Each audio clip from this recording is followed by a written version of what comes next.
19h45 sur BB24. Bonsoir à tous et bienvenue à cette nouvelle édition d'information dont voici le sommaire. Ce vendredi 20 novembre, les droits essentiels de l'enfant sont célébrés par les communautés. Droit à la protection, droit à la santé, droit à l'éducation. Les précisions sur l'importance de la célébration de la Journée mondiale de l'enfance dans ce journal. La gestion des déchets solides ménagers constitue un enjeu majeur de santé aussi bien pour les ménages que pour les collecteurs d'ordures. Un travail de recherche s'est intéressé au cas des charretiers de la commune d'Abomey-Calavi. Les détails à suivre. Et puis, les mauvaises odeurs corporelles, on en parle également dans cette édition. Des astuces et remèdes de grand-mère peuvent aider à éviter ce désagrément. Une esthéticienne nous édifie dans un instant.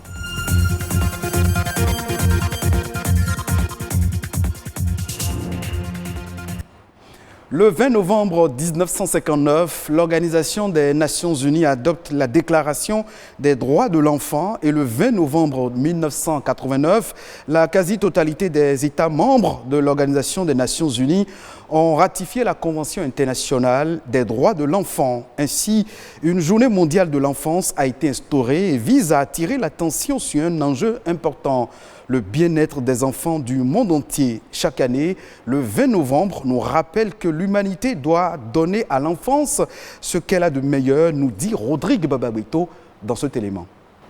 La Convention internationale des droits de l'enfant est un texte de 54 articles adopté par les Nations Unies le 20 novembre 1989. Elle affirme qu'un enfant n'est pas seulement un être fragile qu'il faut protéger, mais que c'est une personne qui a le droit d'être éduquée, soignée, protégée, quel que soit l'endroit du monde où il est né. C'est le premier texte à caractère obligatoire dans lequel tous les États se sont engagés en faveur des droits naturels de chaque fille et de chaque garçon. La Déclaration des droits de l'enfant met l'accent sur les droits spécifiques des enfants à un nom et à une nationalité, à l'amour familial, à l'éducation, aux soins, à la protection contre les maltraitances et les discriminations, à faire entendre sa voix et à atteindre son plein potentiel. Tous les pays ont reconnu la vulnérabilité propre aux enfants et promis de leur fournir nourriture, soins de santé, éducation et protection. Conséquence heureuse, le nombre de décès d'enfants a diminué de moitié et les retards de croissance ont reculé à travers le monde. Toutefois, des millions d'enfants continuent d'être victimes de guerre, de la pauvreté, de la discrimination et des maladies. En ce qui concerne le Bénin, beaucoup d'efforts sont faits par des acteurs étatiques et non étatiques afin de garantir aux enfants une sécurité en matière de respect de leurs droits. Cependant, malgré tous ces efforts, des cas de violence et d'abus sur enfants sont enregistrés par endroits. Cette année, la Journée internationale du droit des enfants est à sa 31e édition. Elle a pour but de promouvoir la fraternité mondiale et la compréhension entre les enfants et des activités favorisant le bien-être des enfants du monde entier. À l'occasion de cette célébration, des événements sont organisés par les acteurs du monde de l'enfance afin de sensibiliser le public à l'aspect des droits des enfants. Promouvoir les droits des enfants, c'est tout d'abord créer les conditions sociales, économiques et culturelles afin que tous puissent y accéder. C'est à ce prix que les droits de l'enfant seront véritablement respectés. Avec la démographie galopante, la problématique de la gestion de l'environnement, notamment des déchets solides ménagers, constitue aujourd'hui un enjeu majeur de santé publique, aussi bien pour les ménages que pour les collecteurs d'ordures. Une profession essentielle, certes, mais fortement exposée à des risques. Un travail de recherche scientifique s'est intéressé au cas des charretiers de la commune d'Abomey-Calavi. Igor Ayossor, Ulvaeus Balogun. La collecte et l'évacuation des déchets solides ménagers constituent aujourd'hui l'une des plus grandes difficultés que rencontrent les municipalités. Entre accumulation de déchets ménagers et érection tous azimuts de dépôts sauvages, même les conditions de travail des collecteurs d'ordures laissent à désirer. Il a été constaté que les charretiers travaillent dans des conditions difficiles.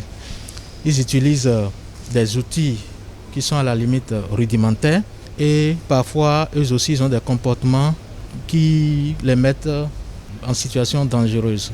Ils récupèrent des déchets. Parfois, certains produits retrouvés sont consommés par ces derniers. C'est le cas dans la commune d'Abomey-Calavi. champ de recherche, de thèse de doctorat de Saturnin Choubi.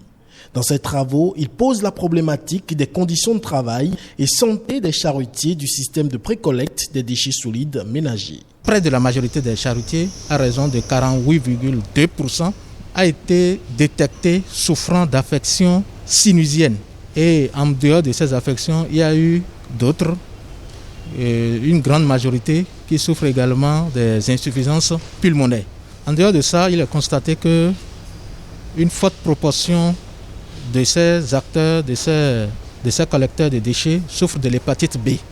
Au regard de ces risques, une mesure s'impose, améliorer leurs conditions de travail. On devrait les faire souscrire à des polices d'assurance qui pourraient leur permettre de leur accorder certaines facilités. On devrait également leur permettre de faire des consultations de façon périodique pour que les maux éventuels qui seront détectés puissent être traités tôt.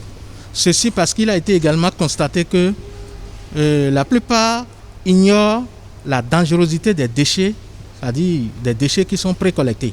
Les résultats et recommandations qui lui ont valu la mention très honorable avec félicitations du jury. D'autant que la mise en œuvre efficiente de ces solutions est déjà effective avec la Société de gestion des déchets et de la salubrité du Grand Nokoué.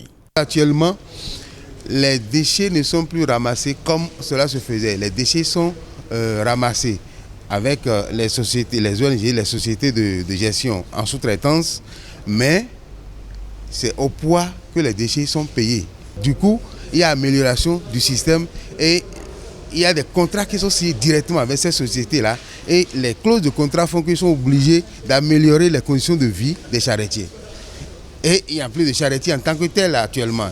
Actuellement, c'est avec les tricycles, voyez, donc les méthodes ont changé. Ainsi, l'ambition d'améliorer les conditions de vie et de travail des agents collecteurs d'ordures est aujourd'hui une préoccupation des dirigeants. À terme, c'est la gestion des déchets qui devient efficace à Abomey-Calavi et dans les autres communes du Bénin. On parle à présent de bien-être. Chaque être humain ayant atteint la puberté fabrique des substances grâce aux glandes sudoripare qui libèrent une odeur lorsqu'elle entre en contact avec des bactéries de la peau. Quand elle devient très forte, elle peut faire fuir ce qui nous entoure. Si les déodorants ont la cote, certains remèdes de grand-mère peuvent également nous aider à éliminer les bactéries de la peau. Responsable des mauvaises odeurs, Pélagie Assoukoro, esthéticienne, nous en donne plus de précisions. Les mauvaises odeurs peuvent être causées par beaucoup de choses comme le travail, d'accord. Ça peut être causé par ce que nous portons. Ça peut être également causé par l'hygiène corporelle habituelle. Lorsque vous êtes au bureau et que vous constatez que vous dégagez déjà, vous avez la chance de sentir vous-même que vous dégagez déjà ces mauvaises odeurs. Vous pouvez avoir dans votre petit sac soit des déodorants anti-odeur. Assurez-vous que ça soit un déodorant anti-odeur ou transpirant. Parce que dans ces déodorants-là, il y a des actifs qui permettent en fait de régler le problème. Et il y a par exemple du citron, il y a par exemple du zinc, d'accord, qui vous permet en fait de régulariser. Chaque déodorant, chaque parfum a un rôle très précis. Donc, lorsque vous allez acheter, lisez simplement les notices pour savoir ce que vous voulez acheter avant de prendre. Sans quoi vous allez simplement aggraver le cas. Si vous optez pour les astuces bio, naturelles, il faut d'abord connaître votre type de peau. Si vous ne connaissez pas votre type de peau, vous risquez d'agresser, soit d'endommager votre peau. Si je prends par exemple du citron, d'accord, je peux l'appliquer avant d'aller me doucher, je laisse agir 5 minutes et puis je vais me laver ensuite. Ou soit je peux utiliser soit du bicarbonate avec de l'eau que j'applique soigneusement avant d'aller se doucher. Il y a des gens qui ont l'habitude d'utiliser du citron mélangé avec du bicarbonate. Ça devient un peu plus fort. Donc, si vous ne connaissez pas votre type de peau, ça va aggraver ou bien ça va créer autre problème pour votre peau, pour votre corps. L'autre chose est de s'épiler régulièrement. Lorsque vous épilez, ça vous évite de la stagnation des bactéries. Et ça circule facilement et ça réduit déjà l'odeur. Dans cette édition, Josué Daniel Sosa nous propose un condensé de quelques faits marquants de l'actualité nationale. C'est la nation en bref et en images.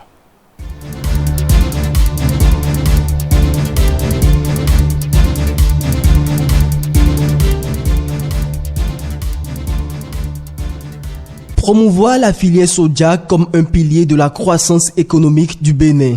C'est le but de la campagne de commercialisation 2020-2021 du soja lancée par la ministre de l'Industrie et du Commerce, Alimatou Assouman. Pour la campagne 2020-2021, le prix plancher d'achat est de 175 francs CFA le kilogramme. Le lancement de cette campagne est également l'occasion pour les acteurs du secteur de faire un bilan et d'envisager des perspectives pour un développement de la filière et de l'économie du pays.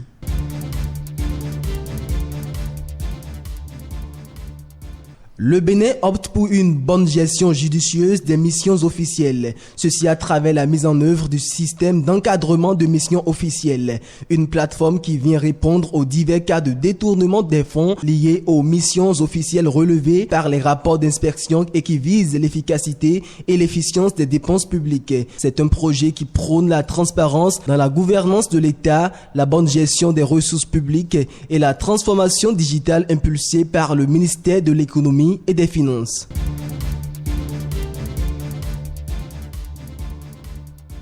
Le tribunal de commerce de Cotonou, en partenariat avec le Conseil des investisseurs privés du Bénin, a tenu la 2e édition du séminaire sur la justice commerciale. L'objectif est de permettre aux bénéficiaires de la justice commerciale de mieux comprendre les réformes en vigueur et le processus de la décision judiciaire en matière de détermination de la créance et de la condamnation au paiement. Ce colloque, qui réunit les acteurs du monde judiciaire et celui des affaires, a été lancé par le ministre de la Justice et de la Législation, Séverin Quenom.